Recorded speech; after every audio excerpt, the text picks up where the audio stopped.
Now, how did Jesus reveals God's righteousness in the gospel? Second, by his atoning death.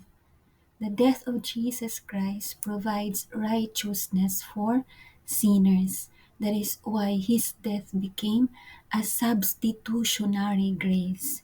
His death became a grace for everyone who believes in him because his death became a substitute so that we will become righteous in the sight of God because righteousness was imputed to us through his death. And as written in Second Corinthians 5:21, God made him who knew no sin to be sin for us, so that in him we might become the righteousness of God.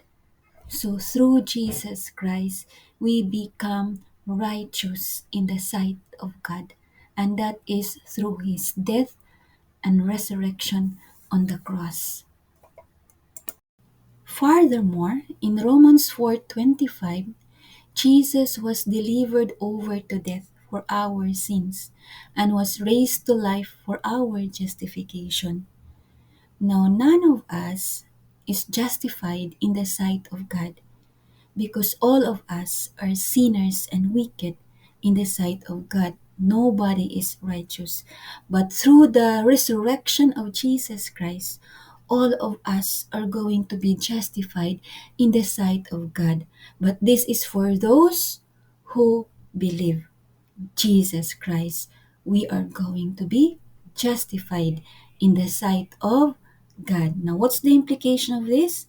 The gospel reveals that righteousness, therefore, is a gift. It's not something that we have to do, like obedience to the law, from law number one to law whatever, just for us to be beautiful and righteous in the sight of God. Because nobody can do that. That is why our righteousness is a gift given to us with all the love and mercies of the Lord because He died for us.